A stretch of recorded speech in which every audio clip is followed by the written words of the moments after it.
तो हाय पिला माने भाई भाई यूट्यूब चैनल को आपण मानको पुणी थे स्वागत। ए जो तमरो बीएड रो जति भी सेल रो प्रीवियस माने क्वेश्चन आंसर गुडा को मु करूथली 17 नंबर पाखरु के पेंडिंग रह जायतिला। तो 17 नंबर पाखरु आमे देखिया जो माने भी फर्स्ट टाइम ए वीडियो देखुचो किछि प्रॉब्लम नाही केना आराम से तम माने या पूर्व वीडियो देखि दे पारिवो हैला कि। तो डायरेक्ट पळि आसा आमे 17 नंबर क्वेश्चन कोन कहितले देखिया। 17 नंबर क्वेश्चन कहला vacuole is largest in vacuole टा कौन सेल रो बड़ देखा जाए। आमे जानचे एई बळे स्ट्रक्चर करथले एटा को कहथले प्लांट सेल रो एई बळे किछि स्ट्रक्चर करा हेतला माने पडची एटा हाई स्कूल बळे भी पडथिवो। एई साइट रो न्यूक्लियस थिला एटी सबठार बड़ ऑर्गेनेल थिला होची माने कोन वैक्यूल एटा थिला कि न्यूक्लियस। तेनु करेक्ट आंसर हे जिवो option number B plant cell रो सबठार बड़ वैक्यूल देखा जाए बुझियला। तापर नेक्स्ट क्वेश्चन को जीवा। एनिमल सेल रो होची वैक्यूल टा स्मॉल साइज रो थाए बैक्टीरिया रो होची मन रख एब्सेंट थाए आ फंजी रो भी सेई भलिया स्मॉल थाए सबठार बड़ जदि देखा जाए लार्ज साइज ताने से होची प्लांट सेल क्लियर समझते। नेक्स्ट क्वेश्चन को चलो जीवा कोन कहची सेंट्रोजम इज फाउंड इन सेंट्रोजम टा कोउठी देखा जाए सेंट्रोजम इज फाउंड इन मन रख सेंट्रोजम टा देखा जाए होची एनिमल सेल कहीं प्लांट सेल रो सेंट्रोजम टा एब्सेंट थाए एगुडा को किछि आंसर हबो नै। नेक्स्ट क्वेश्चन को चलो जीवा ऑर्गेनेल विथ डबल मेम्ब्रेन एमानको भितरु कोनटा गोटे double membrane organelle with double membrane ribosome या तो मेम्ब्रेन ही नहीं मन रखो नो मेम्ब्रेन यार मेम्ब्रेन नहीं बुझेला। लाइसोसोम गुटिए membrane single membrane mitochondria double membrane vacuole single membrane vacuole membrane को कौन कहा जाए टर्नोप्लास्ट मन रख टर्नोप्लास्ट कहा जाए क्लियर। डबल मेम्ब्रेन क्या लिख देनी माइटोकॉन्ड्रिया करेक्ट आंसर है जो option number C. Next question को चलो जीवा कोन कहिछि plastid are found in plastid गुडा को कोन देखा जाए एनिमल देखा जाए नय कि आमे गलाडा आम बाटर आम स्किन ऊपर पड़ने फोटोसिंथेसिस हो जाएनी हाई पूरा भूल कथा तेणु प्लास्टिड गुडा को देखा जाए मन रख प्लांट सेल रे करेक्ट आंसर है जो option number B animal cell रो भी एब्सेंट थाए बैक्टीरिया रो भी सेही भले एब्सेंट थाए फंजी रो भी एब्सेंट थाए क्लियर। नेक्स्ट क्वेश्चन को चलो जीवा कोन कहिछि क्लोरोप्लास्ट पाखरे कोन अछि कोन कंटेन करे chloroplast contain chlorophyll pigment haemoglobin ता पाखरे कियाडो आइबो कोन नन से नालिया हे हीमोग्लोबिन भी नहीं हीमोग्लोबिन ता का पाखरे अछि ना ब्लड पाखरे अछि हम जानछि। मायोग्लोबिन ता एटा कोन हुई एटा मसल लो अछि मन रखो मसल बाइसेप रो माने मसल सेल बुझिला। तापर केराटिन पिगमेंट ता कोंठी अछि हेयर रो चुटी बुझिउछि। नेक्स्ट क्वेश्चन को चलो जीवा 22 number inner membrane falls in mitochondria are ये जो माइटोकॉन्ड्रिया रो इनर मेम्ब्रेन एटा संगे संगे हम माइटोकॉन्ड्रिया रो चित्र भी कर दवा एई देखो माइटोकॉन्ड्रिया केते सुंदर चित्रटा होची ए माइटोकॉन्ड्रिया रो इनर मेम्ब्रेन एटा होची इनर मेम्ब्रेन हैला एटा आउटर एटा होची इनर बुझिला। तो इनर मेम्ब्रेन जो ए फोल्ड गुडा को कोन कहा जाय मन रखो क्रिस्टी कहा जाय कोन कहबो option number B cristae. Thylakoid टा कोन ए थाइलाकोइड टा एटा को भी संगे संगे हम चित्र कर दो एटा होची क्लोरोप्लास्ट रो चित्र ए जो थाको भले थाली भले एमती स्ट्रक्चर थाए क्लोरोप्लास्ट रे तो ए गुटिए गुटे थाको को हम कोन कहबा थाइलाकोइड बुझिला। एई जेतिकी भी थाको अछि एटा को कोन कहबा ग्राना कहबा बुझिला। लामेला केटा या भीतर जो एई भले थाए एटा को कहबा कोन लामेला तेन जानि पानलो सब गुडा को ऑप्शन त मानकर क्लियर हे गेला। नेक्स्ट क्वेश्चन को चलो जीवा 23 नंबर क्वेश्चन कहिछि ribosome are made of ribosome टा कोउथिरे तयारी आमे जानचे राइबोसोम टा होची मन रखो आरएनए प्लस प्रोटीन ए दुटा रो तयारी आरएनए भी थिबो आ प्रोटीन भी थिबो बुझियला। नेक्स्ट क्वेश्चन को चलो जीवा 24 नंबर क्वेश्चन कहिछि Golgi apparatus was discovered by Golgi body को किए बा गोल्गी ऑपरेटस को किए डिस्कवर करथिले मन रखो कामिलो गोल्गी। रॉबर्ट हुक होचंती सेल को डिस्कवर करथिले हैला। तापर रॉबर्ट ब्राउन होचंती न्यूक्लियस को डिस्कवर करथिले डार्विन होचंती इवोल्यूशन कथा देथिले कि डार्विन।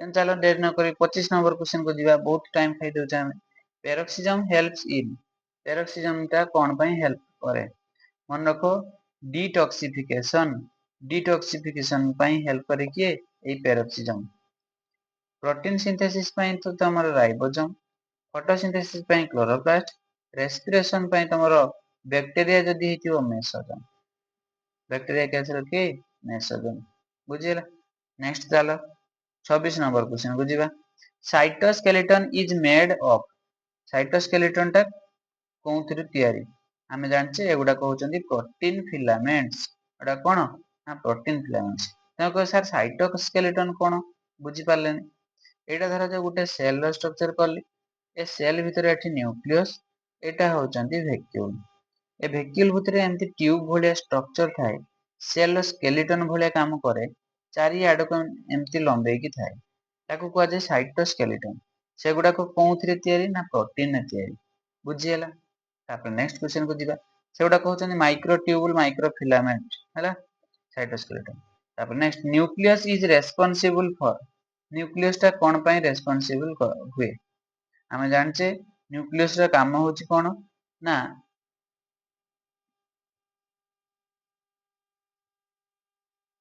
लिपिड सिंथेसिस पई न्यूक्लियस हेल्प करे नाही एटीपी सिंथेसिस पई भी हेल्प करेनी स्टोरेज तो वैक्यूल रहला तो राइबोसोम फॉर्मेशन ए राइबोसोम फॉर्मेशन करिया पई हेल्प करे कि न्यूक्लियस करेक्ट आंसर रहला ऑप्शन नंबर बी एई भलिया टिके ट्रिकी क्वेश्चन पके दवा ने सरी गला आ करी ऊपर को नै देखो भलो से पढ़ो किछि असुविधा नै आराम से पारे जियो बीएड एंट्रेंस कोन अछि तापर नेक्स्ट देखो 28 नंबर क्वेश्चन कोन कइछि cell membrane mainly consist of cell membrane टा कोउथिरे तयारी आमे जानछे सेल मेम्ब्रेन टा कोउथिरे तयारी ना फॉस्फोलिपिड बाइलेयर ना तो lipid plus protein correct answer है जो option number C lipid plus protein next question को चला जीवा 29 नंबर क्वेश्चन कोन कइछि cell wall in plants is made up of plant cell cell wall टा कोउथिरे तयारी आमे जानछे सेल्युलोज सेटा कोउथिरे तयारी सेल्युलोज लिपिड टा होछि सेल मेम्ब्रेन टा डीएनए तो हबो नाही प्रोटीन भी हबो नाही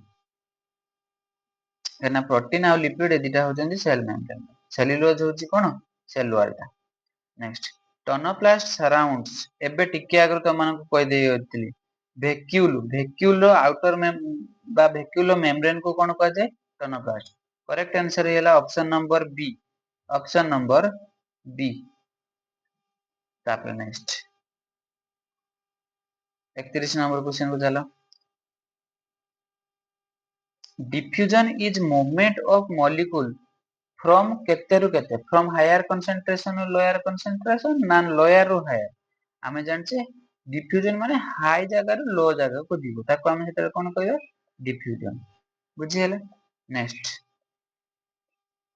osmosis involve movement of osmosis रो जो हुए मूवमेंट ऑफ कोन प्रोसेस रो मूवमेंट हुए मूवमेंट ऑफ कार सॉल्यूट तो हबोनी प्रोटीन हबोनी लिपिड हबोनी वाटर करेक्ट आंसर है जो वाटर मॉलिक्यूल तापर नेक्स्ट क्वेश्चन को चलो जीवा एक्टिव ट्रांसपोर्ट रिक्वायर कोन करिवो एटीपी हला एटीपी दरकार शक्ति दरकार काहे कि ना त मान को कहि दउ टिके देखो एटा धर जो गुटे सेल अछि सेल भितरे कांडी एम्ति बहुत गुडा को मॉलिक्यूल अछंती बहुत गुडा को कुटी कुटी भरी हे कि अछंती मॉलिक्यूल गुडा बुझेला बाहर गुटे फॉरेन मॉलिक्यूल आसला ऑक्सीजन हो कार्बन डाइऑक्साइड हो जहा भी हो से एटा धर जो मॉलिक्यूल आसला से बाहर एम्ति भीतर को एंट्री करिवो तो बाहर जब भीतर को एंट्री करिवो भीतर तो कांडी मॉलिक्यूल अछंती तो भीतर जो मॉलिक्यूल अछंती से कोन करिवो ना ठेली पेली की भीतर को पसिया पई चेष्टा करिवे तो जेहेतु ठेली पेली की पसिया पई चेष्टा कला ताने एटीपी तार यूज हो बुझियला ना नेक्स्ट क्वेश्चन को चला दिबा तो ताको कह जाय एक्टिव ट्रांसपोर्ट पैसिव ट्रांसपोर्ट गुटे अछि जेतले भीतर मॉलिक्यूल गुडा को बाहर को बाहरिबे से माने जस्ट ए बाहर पहुंची थे बाहर तो किछ मॉलिक्यूल सेते नाहंती से डायरेक्ट तळ को ले पड़िबे तो से जगह एटीपी यूज होबो नाही ताको कह जाय सेतले मन लोक पैसिव ट्रांसपोर्ट बुझियोछि तापर नेक्स्ट क्वेश्चन को चलो जीवा 34 नंबर तो हां 34 एंडोसाइटोसिस माने कोन ତା ମାନେ ହଉଛି ଟେକିଂ ଆଉଟ୍ ନା ବ୍ରେକିଂ ଜଏନିଂ ନୁହେଁ। ତ ଟେକିଂ ଇନ୍ ଏଣ୍ଡୋସାଇଟୋସିସ୍ ସେଲ୍ କିଛି ଖାଇବ ଟେକ୍ କରିବ ଆଉ ଇନ୍ କରିବ ତା ଭିତରକୁ ବୁଝି ହଉଛି। ନେକ୍ସଟ କ୍ୱେଶ୍ଚନ କୁ ଚାଲ ଯିବା। ଏକ୍ସୋସାଇଟୋସିସ୍ ମିନ୍ସ ଆଉଟ୍ ବାହାରିଯିବ।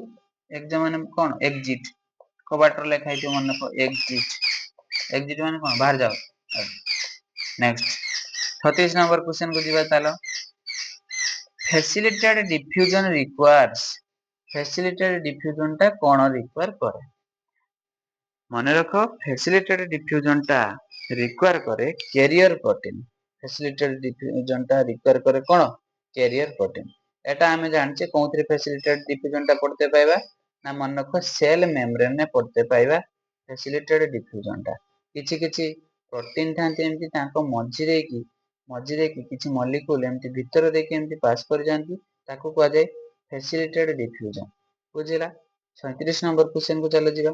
37 ନମ୍ବର କ୍ୱେଶ୍ଚନ କହିଛି cell membrane shows cell membrane ଟା କଣ ଶୋ କରେ?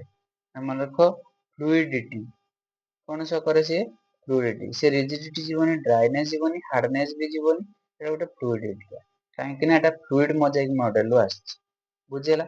ନେକ୍ସଟ କ୍ୱେଶ୍ଚନ କୁ ଚାଲ ଯିବା 38 ପ୍ଲାଜମୋଲାଇସିସ୍ ଅକର୍ସ ଇନ୍ ପ୍ଲାଜମୋଲାଇସିସ୍ ଟା କୋଉଠି ଦେଖାଯାଏ occurs in hypotonic solution hypertonic solution ବାସ୍ କରେକ୍ଟ आंसर ହେଇଯିବ ହାଇପରଟୋନିକ ସଲ୍ୟୁସନ।